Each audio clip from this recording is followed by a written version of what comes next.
It's time for Coffee with the Chicken Ladies, a podcast for people who love chickens.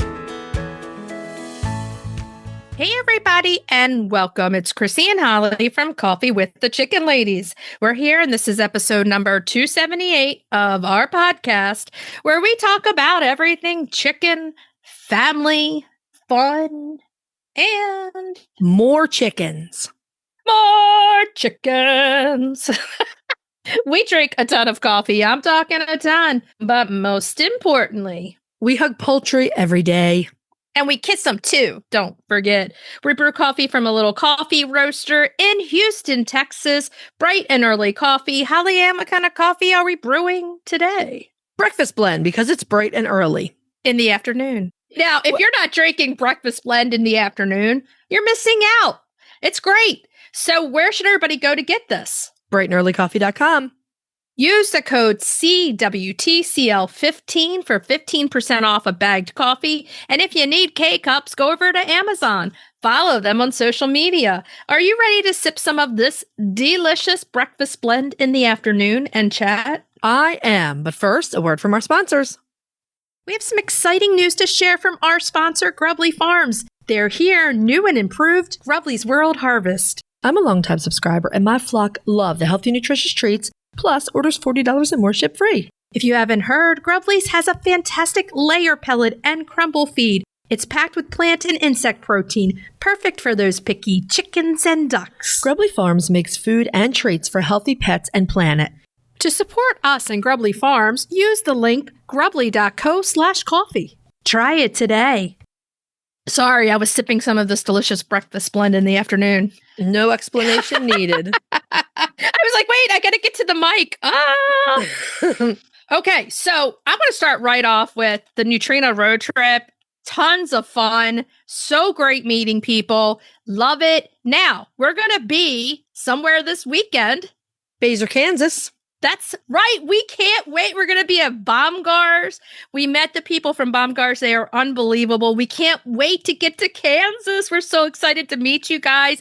We want to fill Baumgar's up and have a ton of fun. A ton. We did. I mean, Bozeman was amazing. And Wisconsin was amazing. And thank you, Amanda. It's always great to see Amanda. And the wonderful folks at Blaine's. So this is our last appearance until we start book signings in the fall. Yeah, exactly. So come out and have some fun with us. We're two chicks that love to have some fun, drink some coffee, talk some chickens, and just have a blast on a Saturday. For sure. It's been such a great experience to meet everyone, to see these really fun towns. Yeah, we're super grateful to our Neutrino family and to the stores. Murdoch's, Blaine's, and Baumgar's. That has been so much fun. We don't have them in our area, so it's been so much fun to do that. We don't want the fun to stop. Come on now. Okay, so what else is going on besides us traveling the country? There's a lot of stuff going on. What's going on over there? We've had a warm snap over here. I've got to tell you, because I think I've talked a lot about him. I've complained a lot about the gander that we rescued in November, December. Oh, yeah. Yes, you have. We pretty much named him Bad Gander, but I've been calling him Good Gander. And the reason why is because Mirabelle started laying eggs and he got super duper possessive and he attacked and roughed up Apple Strudel and he injured her wing. We decided the best thing to do overnight is to have him sleep in the, they're all in the goose shed, but he's in a crate. When they go to bed at night, all I have to do is open the door to the crate and he goes right in. People don't give poultry the credit they deserve for being intelligent beings. They're highly trainable. Mm-hmm. They love to do these things. I know we could just call him Chico Malo, but that's what I've been calling Rocky. He is my Chico Malo, but he's a good gander. I mean, he's good in so many ways. And I just think he's young. I think this is his first season as a grown-up gander. Yeah. And I will say that he now has added Apple Strudel to his harem. So. Oh, gosh. Yeah. So now he's got himself 3 pretty girls and he's being a really good boy. He's being a gentleman. That's the one thing I've been so happy about. I don't know about that. The action in the pool is not pretty. I don't know if I call him a gentleman, but he's a good boy. If you got a pool, that's some spots for some action there. Oh my God. So what I was going to say is that little man, he is a gentleman. It's so crazy. I don't see feather loss on the girl. He is a gentle little man. I'm very grateful. I'm grateful for him. Although the other day I was trying to film him and I got super close. And then all of a sudden I saw this one spur is short, one's longer. And I saw the long one like, in slow motion coming up towards me. He was trying to jump towards the camera. Oh. And I was like, whoa, boy, it's just the camera and you're used to it. That could be like a good action shot. Oh, yeah. It was craziness. But, I have to say, I've been happier with the weather because the chickens being in, it's created other problems for me. Right. And they need sunlight. They need all the things. So them being outside makes life a little easier. It's warmer. Things are starting to grow. And my favorite, the mud is starting to dry up. I did fall in my run. I think I told you later that afternoon, I was like, I got some bad juju towards me. I fell in the run because the run was so muddy. I twisted my right knee and ended up with mud. I was there in chicken poop through my clothes. Yeah. And my underwear. Cold. It was cold when that happened. So that must have been absolutely miserable. I was crying. I was like, oh my God, but got through it. That reminds me of something. What? Our book is available for pre-order, so buy our book, please. Okay, so yes, go pre-order the book. Please, definitely. Please. So many you have. Thank you. Thank you. Okay, so on that note, if you're listening to the show and you're loving it, head on over to Apple Podcasts. We're asking another favor. These reviews, whatever you type, that's something nice. They help us grow. They put us in different algorithms in Apple, and they get our show seen to more people. So without having to spend a cent, you can help our show grow. So thank you for all who do that, and hit the subscribe button while you're there. That way you never miss any episodes. I just thought I'd explain why the written reviews help, because they do a lot.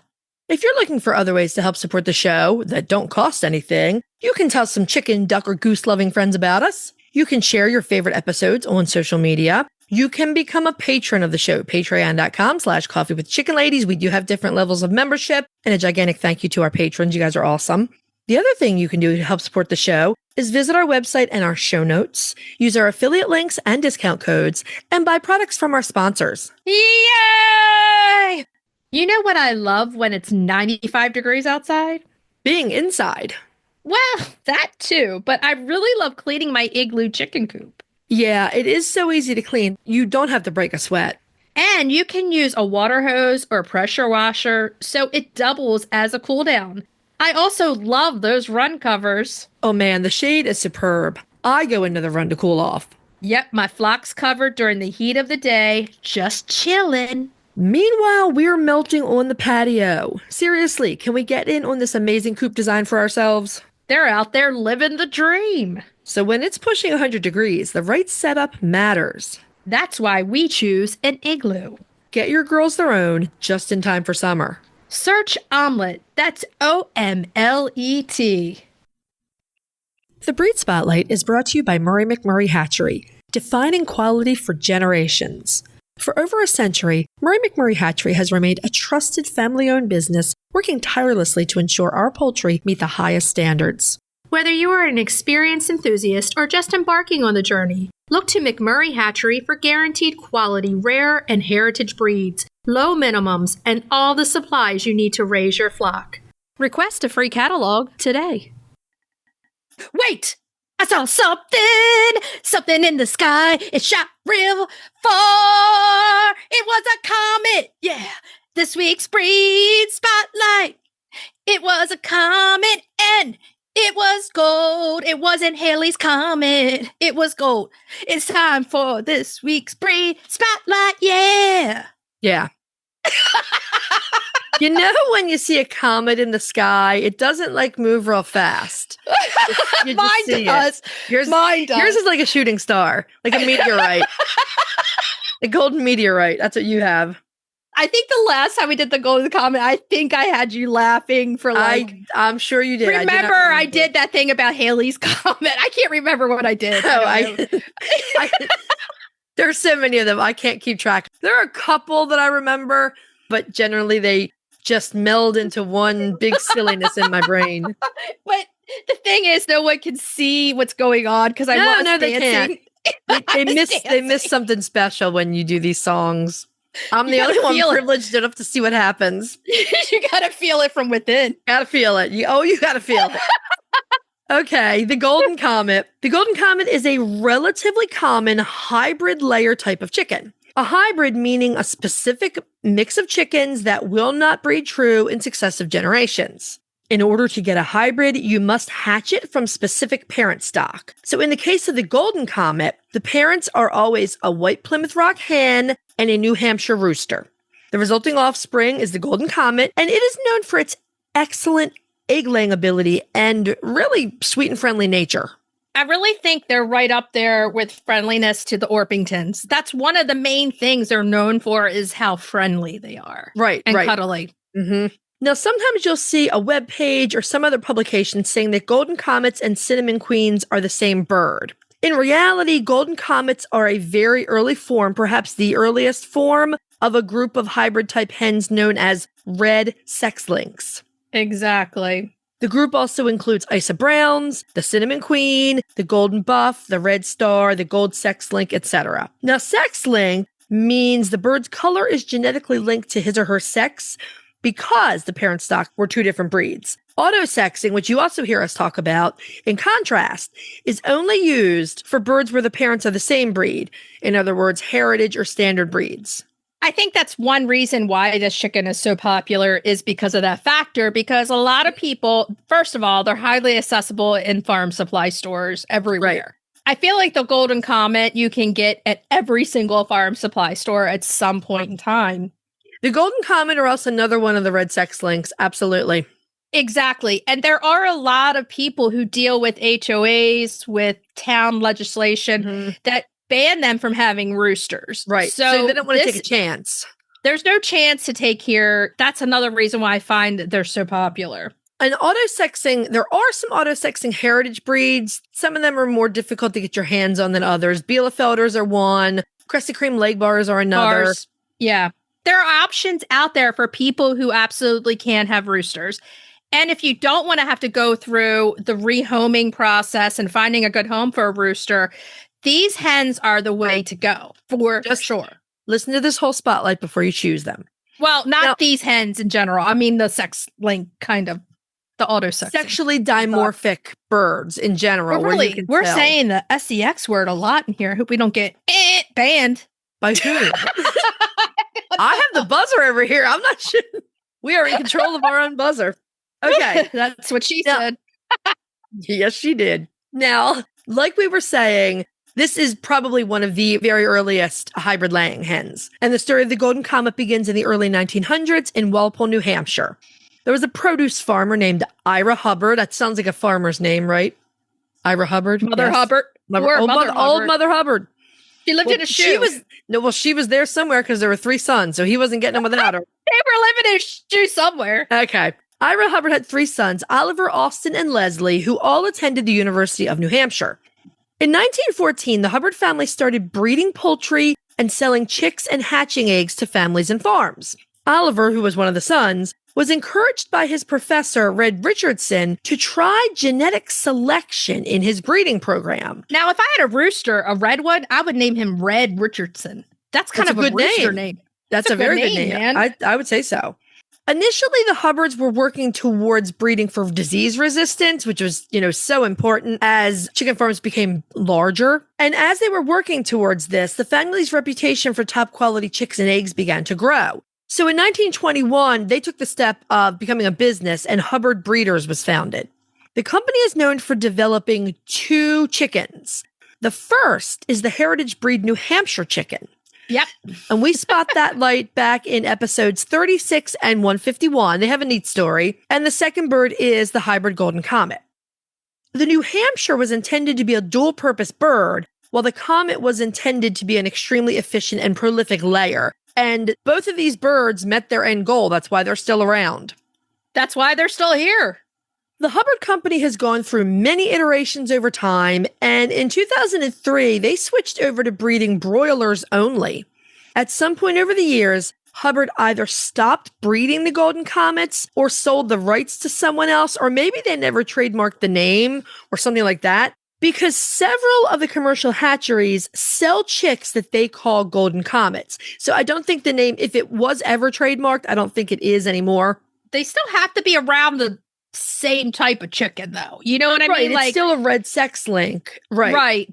But they're not all exact, I feel like, going down the line. Yeah, so these different comets can come from different parent stock that gets a similar looking bird that's a red sex link, but they're not necessarily the White Rock and the New Hampshire. Exactly. For example, Cackle Hatchery sells, or used to sell, I didn't double check this.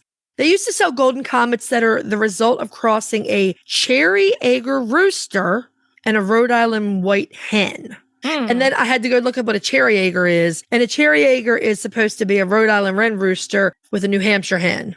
Okay. I mean, you get the same end result, but you're really messing with the genetics at that point. You're adding another player to the team. Right. So all of it is in service of creating a super layer. So yeah, I mean, we're going to talk about some of the drawbacks, but I do want to say, because I do want to say something nice about the Golden Comets. They are super friendly and they're good for kids, but there's some drawbacks. That's the problem. Like, they're great for kids, but then your kid loses their bird at 2 or 4 and it's like the reason I never wanted a hamster growing up. They live 2 years and they're gone. The reason I don't raise quail. Yeah, exactly. I mean, so let's talk about the comets. They're light, medium-bodied birds. The roosters are averaging about 6 pounds, while the hens are about 4 pounds. I've seen some, I feel like, a little bigger than that, but that's just the average now. Some are a little bigger, yep. The roosters are generally white with some red feathers, especially around their shoulders. Hens are light brown red color and often have some white feathers present. And they have yellow legs and a single red comb and wattles. They're your typical red buff looking kind of chicken. Yep. That's what they're going to look like. They're cute little chickens. I mean, if you just look at them and the personality and the massive quantities of eggs and you're like, this, you can't go wrong with this bird. Yeah, I just think this is where being educated comes into play before you even start, because where they get people is in the very beginning and they're like, oh my God, look at these adorable chicks. They look at the little poster that's right with the chicks. You're going to give me 300 eggs per year. You're going to do this. You're going to do, and they don't know the difference. And this is why chicken education is such a big deal these days, because you want to know what you're getting into. Absolutely. So let's go into their egg laying stats, because that is what they're known for. Right. They're known to be prolific layers. They're known to lay 300 plus brown eggs per year. Now, that's year one. Right. Then they do slow down significantly the first 2 or 3 years of laying. So year one is going to be like their machines. And then year 2, you're going to say, year 2 is still going to be many. Year 2 is still going to be really good, but it probably is not going to be quite as prolific as year 1. Let's see, year 2 is probably going to be around 250 or a little less. Okay. And then year 3, it's going to go down. You would have given them more or less? Yeah, I would have given them some of them lay more than 300. Like, I would have given them probably 250 to 280 the second year. Yeah. Still a lot of eggs. Now, they don't normally go broody. I just want to get that out of the way, because I do want to talk about the egg laying, and we'll get into that later. But they are friendly and they are a good bird to get into, but know that the life expectancy of them is shorter. So they're friendly, they're gentle birds, they're great for families in most respects. Sometimes the people who choose to use hybrid layers are small egg farms. Like, that's what they do. They produce and sell eggs. Well, they do it for a quick turnaround on their flocks. So they're like, they get everything they can out of them. I mean, look at British Hen Welfare Trust. These are the type of chickens that they rescue. Then you end up with what they call spent hens. Right. And I just saw a post. So while we're sitting here and we mentioned it, British Hen Welfare Trust, Jane Howarth, we love this lady. She is an amazing woman in the chicken industry. She saved over, it's like 1,070,000. Yeah. Something like that. There's a great photo of her. There's a great photo of her. That photo of Jane is beautiful. Jane, if you have listened to this, you look gorgeous in that photo. She's in denim coveralls and she's holding a hen. And it's just, I don't know who took that photo, but it is fantastic. It's amazing. And, these are the types of hens that she is rescuing after they're spent. Spent layers, right. Exactly. So they're reasonably heat and cold hardy, but you will need to protect these girls and guys from frostbite because of those straight big combs. They can have bigger combs and wattles. Anecdotally, and when I say anecdotally, this includes plenty from veterinarians. Anecdotally, we know that hybrid breeds like the Comets tend to have a shorter lifespan than the average chicken. If you're lucky, you're going to get 4 to 5 years instead of 8 to 10 or 8 to 12 years. I was going to say, we have here 7 to 8, but really it's 8 to 10 plus for these chickens if they don't get hit by predators. For heritage breeds. For a heritage breed. Right. Now, the hybrids, you're still looking at 2 to 4. Dr. Rebecca has a couple of, I think, Isa Browns that are 6.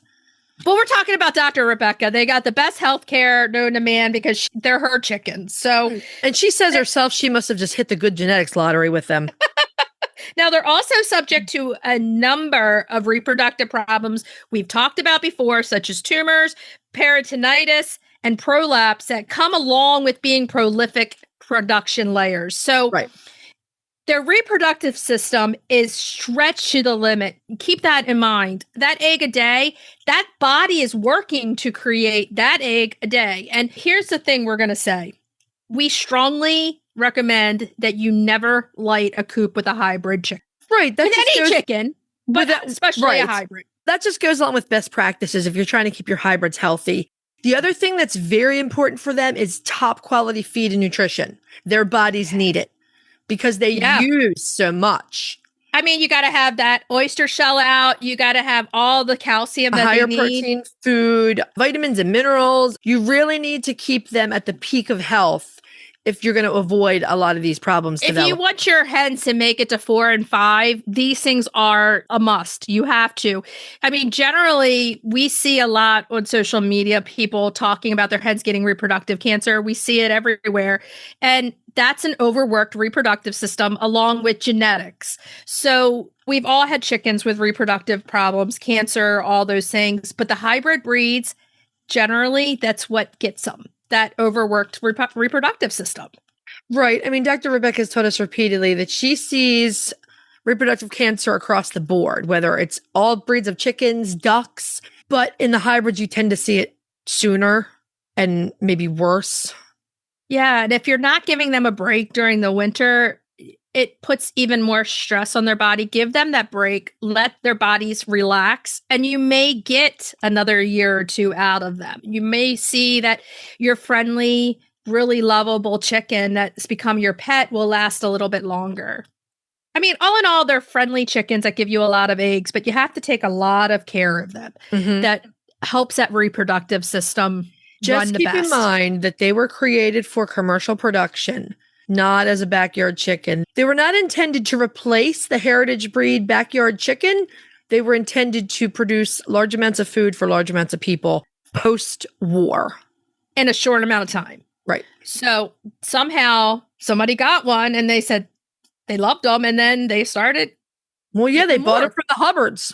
They bought them. They said, we went to the Hubbard's farm and ordered some chicks and they got Golden Comets. That's what happened. Old Father Hubbard, he lived in a shoe and he bred a bunch of hybrid chickens for you. And oh my God, that's bad. Come on, let's wrap this up. I can't take it anymore. Okay. So, but the Golden Comets are beautiful. And if you have them, send us a picture. We'd love to see them. We'd love to give you a story. Are you ready to dive into the fascinating world of backyard ducks?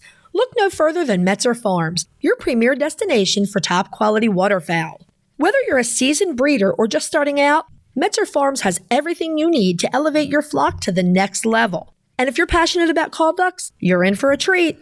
Metzer Farms hatches a stunning variety of call ducks, meticulously bred for their miniature size, beauty, and calm temperament. From snowy whites to vibrant colors, each duck is a masterpiece waiting to grace your backyard. Visit MetzerFarms.com today to browse their extensive selection and start your journey into the wonderful world of waterfowl. Metzer Farms, where passion meets perfection. If you're looking for a chicken coop that's produced in a planet-friendly, sustainable way, try Nestera. Each coop is made from highly durable, 100% recycled plastic that keeps the equivalent of up to 2,000 shampoo bottles out of a landfill. Their clean, modern design will fit into any garden or run area and comes with an industry-beating 25-year warranty and a range of handy accessories. Simple to put together, so quick and easy to clean, and most importantly, red mite resistant. Your chickens will love it. Quick shipping from Nestera.us. For a 5% discount, use the affiliate link in our show notes, on our website, and on Instagram. Link in bio. Check them out today. Eaton Pet and Pasture is a farmer-owned company based in upstate New York that creates USA-made sustainable products for backyard chicken keepers.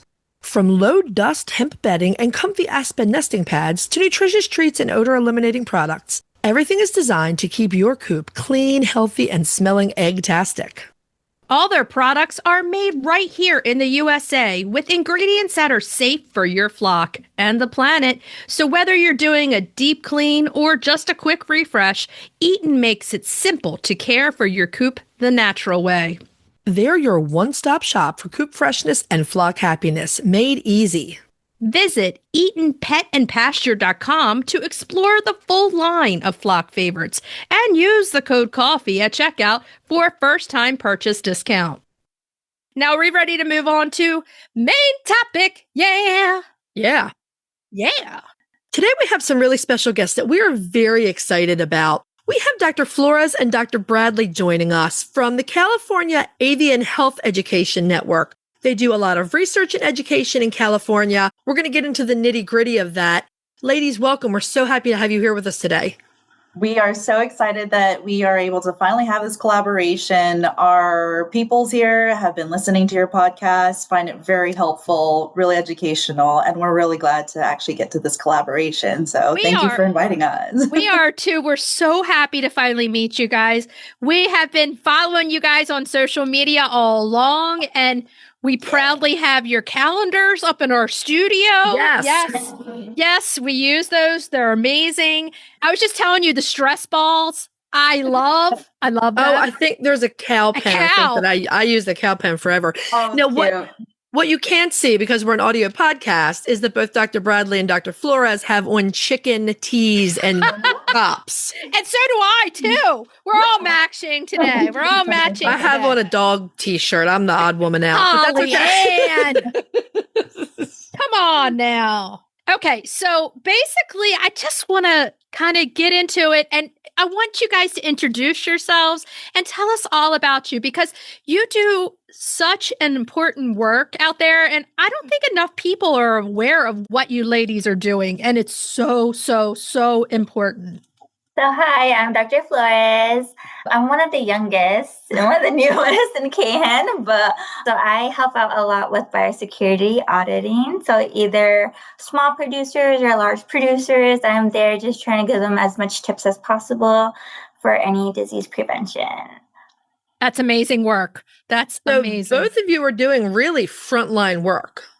Absolutely. And it is our pleasure to do so, especially during this time to help support our communities and, of course, saving as many of our feathered flock friends as many as we can. So I am Dr. Laura Bradley. I'm one of the other veterinarians with the California Avian Health Education Network. As my colleague mentioned, we shorten that up to CAHEN. Government loves our acronyms. So I am a program manager for our outreach and education. So I work with this veterinarian, Dr. Flores, and another veterinarian, Dr. Charlene Rivera, and we create flyers. We help assist making that lovely calendar that you've showcased. And we work together also with Nancy, our social media expert, to make sure we deliver questions that we feel that she hears out there. Hey, what do people want to know the answers to? And we'll go and help and draft those posts as well. So that's my CAHEN duties. That's what I call my daytime job. But on the side, when we are, let's say, have an outbreak of highly pathogenic avian influenza, also known as bird flu, all the veterinarians can get deployed, and so can our ag techs, which is similar to like a veterinary nurse or a veterinary technician. They'll go out and get deployed for various roles. So for me, I am the public information officer. So I deliver a lot of the information to the public, letting them know what's going on, when it's going on. So another reason I think that it's a very well suited for me to have a lovely chat with you, lovely ladies.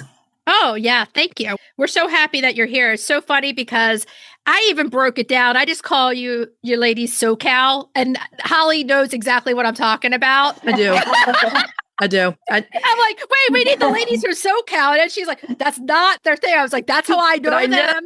I know who she's referring to. So one of the things that I've watched you do over the years that I think is really, really important, especially in the agricultural worker population that we have here, is that you do bilingual bulletins. I love that. I love it. Yeah. Can you tell us a little bit about that? I might actually direct that a little bit back to Dr. Flores. My Spanish is very elementary, and sometimes we do a lot of our printed materials and stuff that we post in English and Spanish. However, there are times when we know certain communities need other languages like Hmong and Vietnamese, and we'll work with other specialists. But Dr. Flores. Yes. I'm going to stop you for just a second because I'm loving that you have Hmong and Vietnamese. So right there, we have 3 groups, right? We have Spanish and we have these 2 Asian languages. Are there any others you do? Currently, no, but when it arises, because we run into certain situations, let's say where bird flu affected our livestock, there are different communities that are different language speakers that need certain materials translated. So we actually work with our headquarters team to actually get those, whatever materials we have translated into those languages and bring it to them. So mainly we do English and Spanish just because that is the highest need, especially for our poultry. However, we try to cater to whoever so we can get the information out to whoever actually needs it. That's fantastic. Thank you, Dr. Bradley. Dr. Flores, I'm sorry I interrupted you. Let's talk about the Spanish part of it. But wow, I'm sort of almost speechless, which is hard to do, just because that's such an important public service. We are here to serve the public. You guys are You are. Well, you are. And you do a great job. You have to be able to reach everybody. Exactly. And that can be tough to do, a very tricky aspect. So I'm sorry, Dr. Flores, I'm cutting India a little bit. So she's great because if I have certain cases, as I mentioned, have very elementary Spanish. So when we have these cases that are a little bit more in depth, because we'll get Spanish callers onto our sick bird hotline.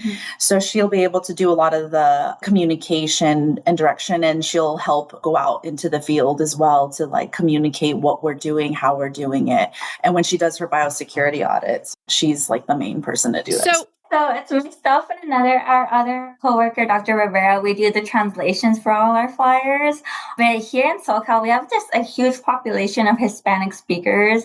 And after the pandemic, we did see a lot of people trying to raise backyard poultry themselves. But again, it's a large population of Hispanic speakers. So it's really good that CAHEN has a team that can be bilingual to cater for both of the communities, but also just so they can have a friendly face too. Like some producers just don't want to talk with any government official. Yeah. But Rivera and I look very sweet and innocent. So. Yeah, you do. You're beautiful ladies. It's just easier to talk with them and like give them tips and just helping them in whatever we can. When you're dealing with the stress of an outbreak, I can imagine the last thing you want to do is try to communicate in what is your second language. Absolutely. That can definitely be a caveat to trying to, you're already under duress and then you have government officials coming to talk to you. That's actually why we really have made CAHEN like a staple in Southern California. And I can go into that in a little bit later about our program particularly, but essentially we want to be here when there is not an outbreak to deliver messaging. So when they are stressed out and they have the familiar face, seeing Dr. Flores, Dr. Rivera, or myself, they're like, I know these docs. I have a problem. I feel comfortable talking to them. What do I do next? So really proud of our work here. And there's not too many of us that speak Spanish in CDFA. So it's really nice that like we get to, can you help out with this? Can you help out with that? So we try to be in all the places wearing different hats to try to cater to our Spanish speakers. That's awesome. It's such a good thing. I want to circle back to the sick bird hotline because this is something that everyone in your area, and we have listeners that are there, need to know about, that they can call you if a bird's sick and report it and not feel afraid that something's going to happen to all their birds. We need to know that they can just get some advice and see what's going on. Would you like to? So for our sick bird hotline, it is anyone can call, honestly, but we do try to help those with actual sick cases. We do have a lot of people that call for wild cases and we're like, we got to redirect you to Fish and Wildlife. That's not our duty there. But with the sick bird cases, depending on the situation, wherever we can help, some just want advice like, where can I find a private veterinarian that sees poultry? So we try to help them out in the right direction. But if they do have something that we're pretty interested in with respiratory disease. It depends too, like whether the bird is deceased or the bird is still sick in there. We can either help them out with finding a laboratory close to their home where they can get a necropsy done, get all the respiratory panel done, and a very affordable price. So we do want to give them a shout out to Cavs Laboratory for helping us out with that. But if it's something that we can physically go to, we'll go on our own for free and swab them for avian flu or Newcastle disease just to keep their minds at ease. Yeah. And we'll let them know the results. Wonderful. What I would like to say about the sick bird hotline on the testing side is we do look for particular signs of two diseases that Dr. Flores mentioned, which is highly pathogenic avian influenza and Newcastle disease. Right. So if we're highly suspect for that, we will go out and do free testing. And it does provide peace of mind. I just don't want to throw it out there. If you just see a mildly sneezing chicken and you call and you're wondering why we won't test those birds, is because we're looking for certain history or something that would say, ooh, this is suspicious. Let's go out and do testing. Avian flu, most of us have heard about how terrible that is by now, but I think a lot of new chicken keepers are unfamiliar with Newcastle disease. And that's the other like big baddie, right? Yes. I was going to say, is that more prevalent on the West Coast? That's what I've heard. Yes and no. It just happened to be more prevalent. It's not necessarily because there's anything necessarily going on here, but there was a study hosted by UC Davis that we assist. I actually was part of the team a few years ago. We were trying to figure out the actual what's causing it to be here, especially in Southern California.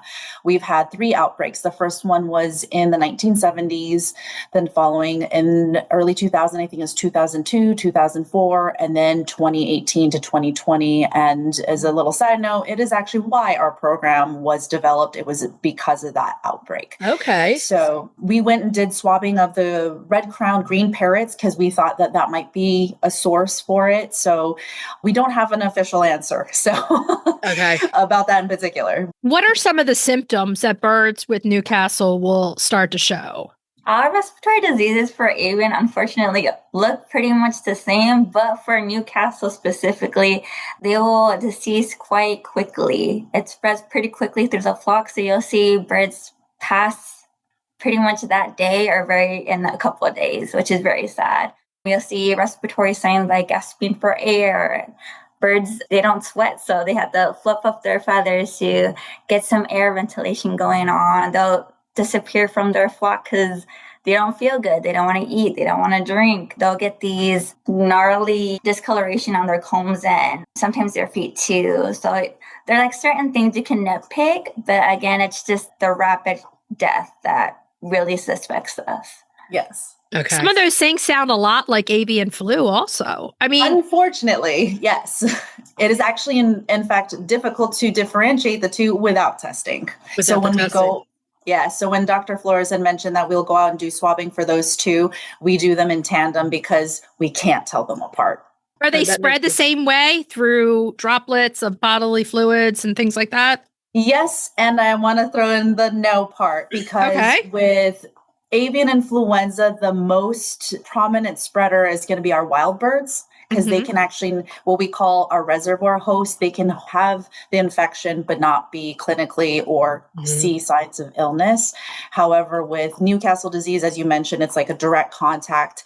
It's what we call lateral spread or flock to flock, which happens in avian influenza too. But with avian influenza, I just want to specifically say, the reason we can't seem to eradicate it is because we can't control the wild birds. But with Newcastle disease, we actually can eradicate it. Oh, that's good to know. Hence the real importance of letting your birds be tested if they die with these symptoms. Yeah.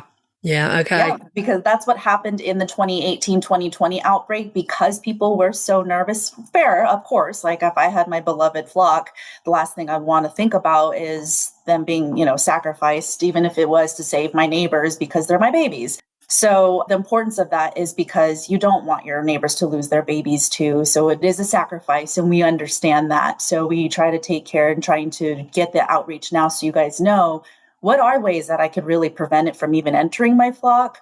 And the reason that we want to do testing, early reporting, because with our early reporting, as a little kind of side note, one of the things that we do in CAHEN is we do monthly testing at certain feed stores or retail stores of birds. And because we did that, we've actually caught, not in just Southern California, but also in San Francisco, we've caught things early and we were able to get rid of it out of that store before it even left. Have you actually found it in chicks in the stores? Yes. Wow. 2 cases. So there was one and not necessarily just chicks, it was quail in Los Angeles. That was the more recent case that occurred. The one in San Francisco was in 2021. I think they might have been adult birds, but there were technically quail chicks that did also test. So probably what you're probably looking at is what we call ready to lay pullets, like older babies that have grown to the point where they're about to start laying eggs. Yes. Okay. And you know what, Holly Ann, we don't think about that with all this ready to lay pullets coming out there is, yes, these chickens have lived a lot longer than one day being hatched. Yeah. What am I bringing into my flock? So at that point, that's when the quarantine really has to step up and you have to do 6 to 8 weeks for sure to make sure they're good. Absolutely. We recommend a minimum of 4, but if you're saying 6 to 8, we'd love to hear that as well. So it really is important because a lot of our sick calls are definitely hearing people saying like, yeah, I just got these birds. I just introduced them. I don't know their vaccine history. And now they've lost flock members. So it is important. It seems tedious, but man, if you could save your birds. It's so important. Yeah, absolutely. So just hearing all the amazing things that CAHEN does, I'm wondering, do you have a lot of counterparts throughout the country or is this very unique to California? It is actually very unique to the US. So because of that widespread outbreak of violent Newcastle disease in 2018 and 2020, the USDA had talked about doing this pilot program back in the 2002 outbreak, but it never took off. So after that outbreak, they're like, we got to do something. Let's try this out.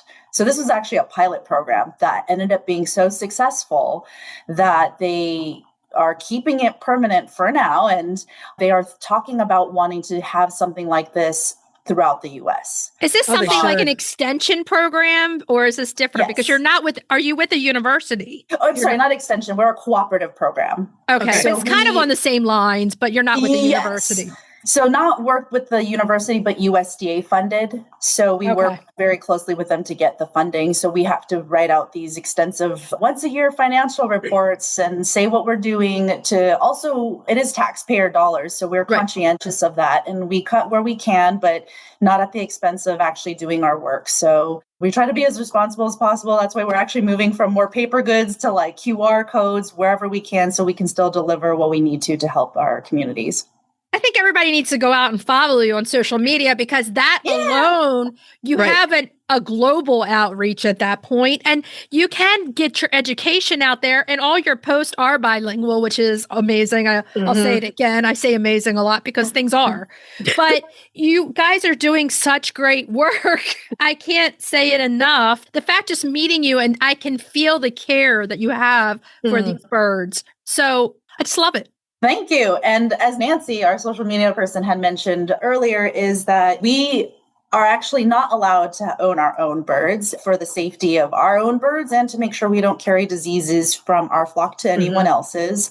So this is our way of getting our, when we get to go out and do our visits and stuff, it's like how we can get, we love seeing the pictures. This is how we can get our kicks too. So does that mean parrots too? Can you have parrots or no? Nothing. No, we cannot have any birds. No avian. No. Because avian influenza can go and infect any bird species. You have to be completely clean going into someone's poultry environment. You'd have to have an outside shower, do all that, a wardrobe outside. A bunny suit. There are sometimes you have to wait 72 hours being clean before you hit a farm. Yes, because we do inspections as well. We check the birds and eggs. So we have to follow their biosecurity protocols, which includes that. So like Dr. Flores mentioned, we'll have to do a downtime where we're completely clean. So can't do that if we own birds, sadly.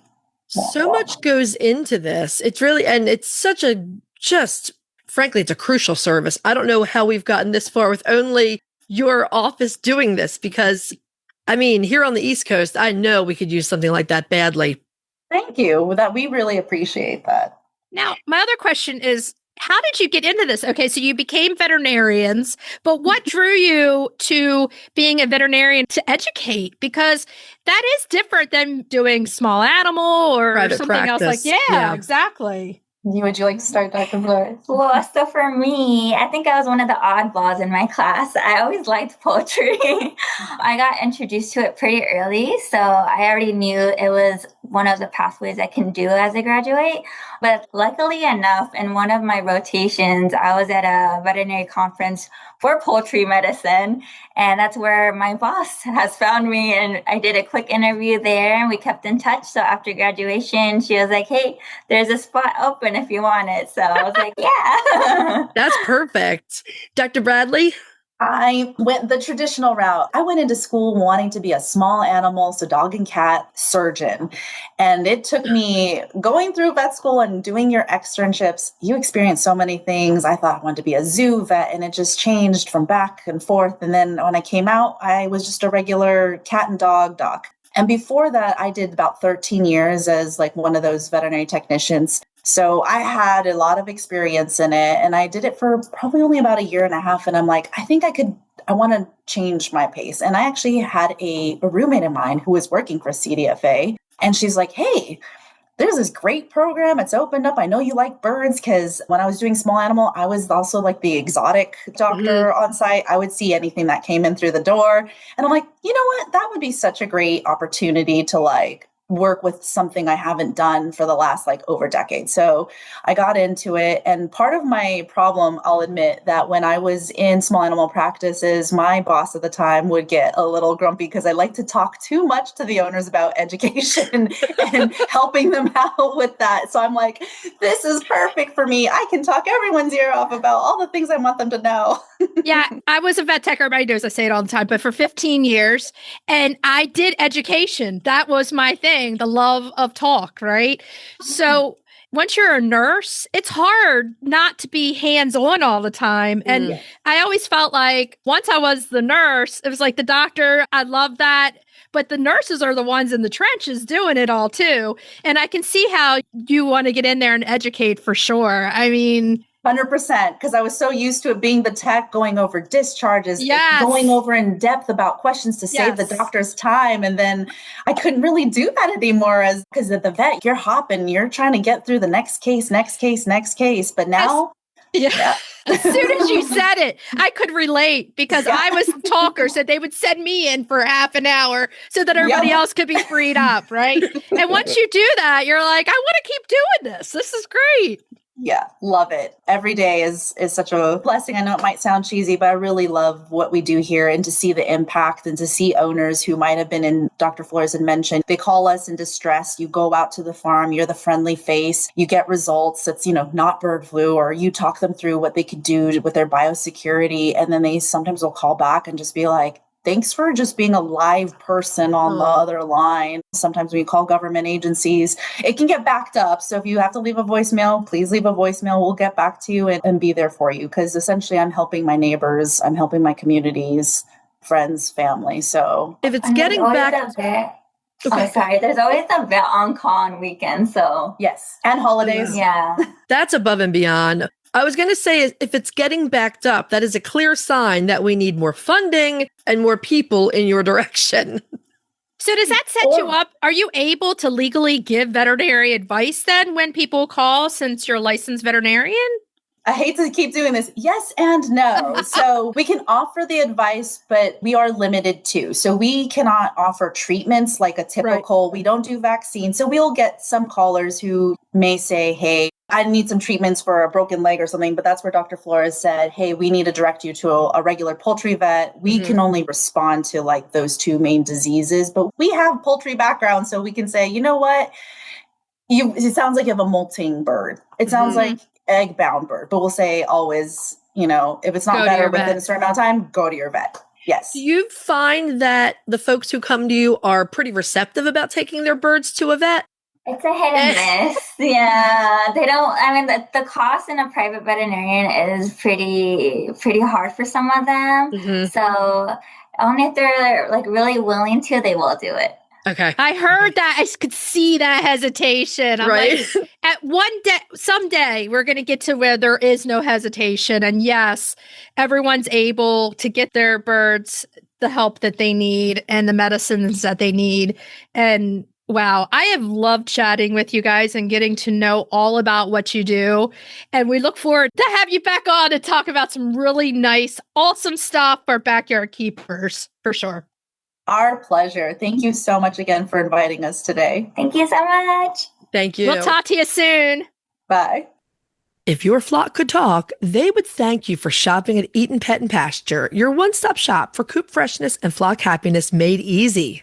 From their all-natural USA-made favorites like hemp bedding, roost refresh, and nesting pads to convenient product bundles that make chicken care simple, Eaton has everything you need to keep your coop clean, cozy, and odor-free. Check them out at EatonPetAndPasture.com and use code COFFEE at checkout for a first-time purchase discount. Okay, so we're ready to move on to Cracking the eggs. cracking those eggs. Now, we're keeping up this month with our kid-friendly recipes and something that kids can do along with you. And what's better on like a Wednesday night than a bowl of soup and an egg salad sandwich? Egg salad is fantastic. I feel like if you can make egg salad, you can feed yourself pretty well. My mom used to let us, I think we peeled some eggs, but I remember mashing the eggs for the egg salad. So that's the kids. They can peel, they can mash, they can Right. have a bunch of fun. You Not can only- measure out seasonings, they can season. you can try new things to see what people like, but we'll talk about all that in a minute. Not only is egg salad easy to make, especially for kids, it's also delicious. It uses up lots of those spring eggs. And one of the best parts about egg salad is that it is endlessly customizable. Oh, yeah, definitely. Besides eggs and mayo, you can add different spices, add pickles. Relish was my mom's secret ingredient always. Mustard or even sauerkraut. Ugh, I would not add sauerkraut to mine. That is a thing. That's a thing in some places. And a lot of people use it to reduce or even eliminate the mayonnaise. I mean, Chris, come on, get real. You're using pickles, which are freaking fermented cucumbers, and the sauerkraut is fermented cabbage. It's not that different. You could eat it on bread, on top of a salad with roasted vegetables, or straight in the bowl. I usually make a sandwich and then eat it straight out of the bowl, whatever's left over. Or with celery stalks is good. I like to make huge quantities of it. Like right now, we're working on a huge bowl of, it's actually duck, egg, and tuna salad. Because as busy as we are getting ready for our last trip, you need something quick. Oh, yeah. And like we said, kids may need some help with the boiling, but they can usually do the peeling and the mashing pretty well. Now, in the UK, where egg salad is known as egg mayonnaise, the eggs are pretty finely chopped. You get this at afternoon tea a lot. You do. And- I'm opposite. I like my chunky eggs. I like my big I know. chunks. I know you do. I know. And I like different things, different times. Though I will say that if you like the egg mayonnaise, the UK type egg salad, it's really good on a sandwich with cress, like we just talked about last week. Oh, yeah. Yeah, I'm sure. So you can do the finely chopped. You can leave your eggs chunky or even give them a quick dice and not mash them at all, which I do when I'm pressed for time. I always love using my egg slicer. I do once, turn twice, and they're roughly chopped and they're great. And kids would love to use that tool too. It's great. Yeah, the egg slicers are fun. You can make egg salad with any kind of egg, including quail, chickens and bantams, duck, goose, guinea, whatever, probably even emu. Probably. Anything you could boil and make a hard-boiled egg. Right. So let's go through this long list of ingredients for this recipe. You're going to use a dozen eggs, a quarter to a half cup of mayonnaise. Sometimes I just eyeball it to where the consistency that you like. Okay, I've never put the mayonnaise in a measuring cup. I just Me either. dollop that baby in there. But every time, I know my consistency that I'm going to get. Salt and pepper to taste. Now, I cut celery and put that in there. So that can add to the optional list. Dijon, mustard, dill, smoked paprika. We have both been talking about how much we're loving smoked paprika lately. And pickle relish, which my mom had a story. She always told me when she taught me how to do egg salad to put that in, that this little old lady came into a department store when she worked as like a 20-year-old and told her she worked behind the counter at Hoschel Cones, and they would serve the egg salad, and the little, they got the recipe from a little old lady, and she was like, always add the pickle relish. Don't forget the pickle relish. But I like mine to crunch too. So I add chopped celery to mine. I don't like celery raw. Okay. I'll eat it if I have to, but it's not my favorite. So if you feed me egg salad with celery in it, I eat it. Whatever. I have. Right. I have. But I know. But if I'm making egg salad, there ain't no celery going in that. I've also served you shrimp salad with their celery. Every salad I make has celery. Yeah, no. I know you. You're a celery eating fool. I am. Love it. You're going to place those eggs in a large saucepan and cover them with water. Bring them to a boil, then lower them to a simmer for 10 to 12 minutes. Some people like their egg yolks, I think they call it jammy, but they're still a little soft. But if you're doing that, then you're boiling them for more like 10 minutes. If you like it firmer, then more like 12. My mom used to boil those babies to death. They'd get the green ring around the egg yolk from overcooking. My yolks are green from overboiling. See, when I eat your egg salad, it's just like eating my mom's. So you're used to it. You're like, oh yeah. This is like she chops her celery a lot more finely than you do, though. I'm a chunky chopper. I'm like, I know. And well, my mom's a chunky chopper too, but she always did the celery fine for like tuna and egg salad. But what's funny there is, you know, like at Thanksgiving, say if we needed chopped onions and she was doing sous chef, we would say mom's doing the rustic chop. Oh, I that's all I ever do. Chunky chop and the rustic chop are one and the same. We call it chunky chop in here. It's like, oh, you're doing the chunky chop, and peppers, anything I chop to put in there. You could even put green peppers or red peppers in your egg salad. Would be really good. I know you don't eat them, but no, I can't eat them. Yeah. You can put whatever you want in there. Roasted red peppers are really good. Anything. You know, a lot of people hollow out an apple and fill it up with the egg salad and serve it like a stuffed apple with egg salad. It's really good. That's an interesting idea, huh? Yeah, when I have my implants in, I can start chomping apples again. You're going to cool those... Did I say apples? I meant tomatoes. You did say apple, which is why I said it's an interesting idea. Tomato sounds a little better. I mean, if you want to put egg salad in your apple, have at it, man. Do it. Once the eggs are cooked, you're going to cool them under running water. When they're cool enough to handle, peel them and add them to a large bowl. Chop those eggs to your desired texture. Now, my mom did a pretty fine chop, and what we used as a kid was the pastry blender. Oh, yeah. Yeah. And it works really well. Add your mayonnaise and your seasonings to taste. Like you said, I'm really high on that smoked paprika right now. I also like it on oven roasted root vegetables like rutabaga with a little bit of smoked paprika. Perfect. Yeah, we have just replaced our paprika with the smoked because it's like, it's delicious. So good. So add those mayonnaise and seasonings to taste. And there you go. You got easy peasy, delicious, highly customizable egg salad. That your kids can help you with and have fun to do. Try it. You might like it. Let us know. That's a good recipe with Easter coming up if you do a lot of hard boiling. Oh, something else.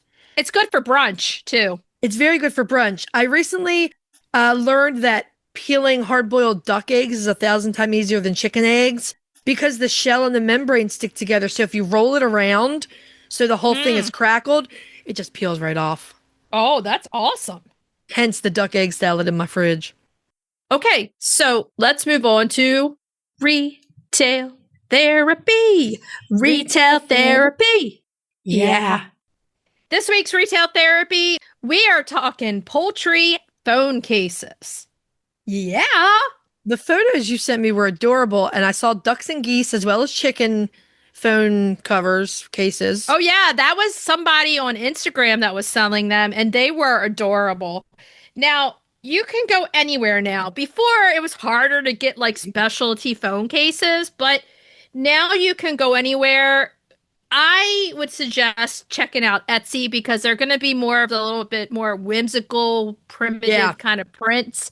You can get them on Amazon, but they're going to be like that same, like, you know, all the hens in a row or, you know, one big rooster head. But Etsy has some really cool phone cases for chickens. Here's my new phone case. It's a goose in a cowboy hat. Did you order it? Seriously? No, but I have to. Well, see, I have a Motorola, and a lot of times the really cool one, don't fit the Motorola. Oh, yeah. Because you guys don't do Apple, man. No apples in this house, except the eating kind. On Etsy, there's one that's really simplistic. It's got a little hen with an iced coffee, and she's drinking it, and it says "just chilling." Cute. On There's the a back. cowboy duck too, but I like the cowboy goose better. We are in our Western era, that's for sure. Well, I saw a T-shirt and it was a duck, a cowboy goose, and it said "honk if you tonk." But there's so many on Etsy. Any kind of style you want, you can get. The ones we saw, like people making them themselves, I'm gonna go for whimsical and like the country kind of prints. Yeah, that's what I like. I see some of those like 1980s style goose and duck with the blue bows. I found some of them. Yeah, this is my new definitely. T-shirt. Do you have that for real? I don't have it. And this before my Western phase. This is just a coincidence. Pete gave me a couple of like they're ornaments, but they're small stuffed animals. They're geese, and one of them's a cowboy.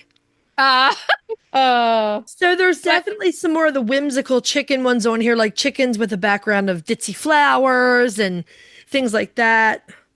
There's this one. I don't know if you could. No, you can't ever see it on mine. But mine, I found one that looks like a stained glass hen.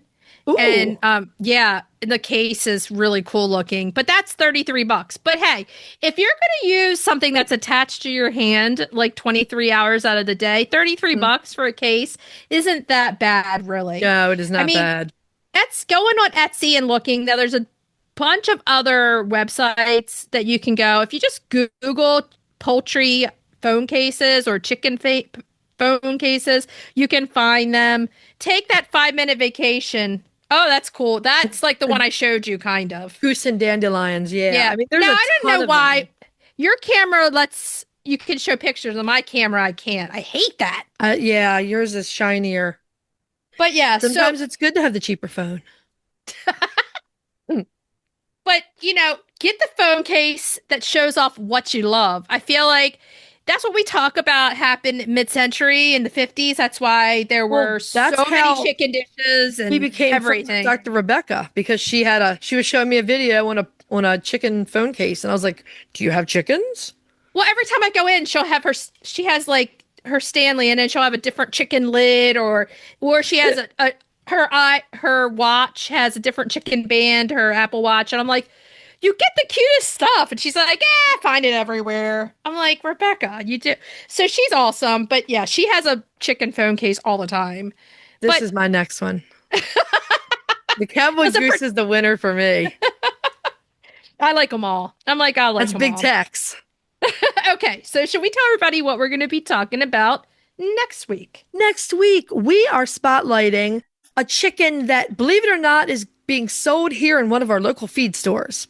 So we are giving an update on the death layer. Oh, yeah. We are concluding our kid recipe month with scrambled eggs, again, with lots of customization. Oh, yeah. And retail therapy is a seed spotlight. We're talking bok choy. Bok choy. Okay, so what should we tell everybody to do until next week? Hug your chickens, ducks, and geese. And kiss them, too. We'll talk to you next week. Bye-bye. Bye. Go to Kansas. Honk if you tonk.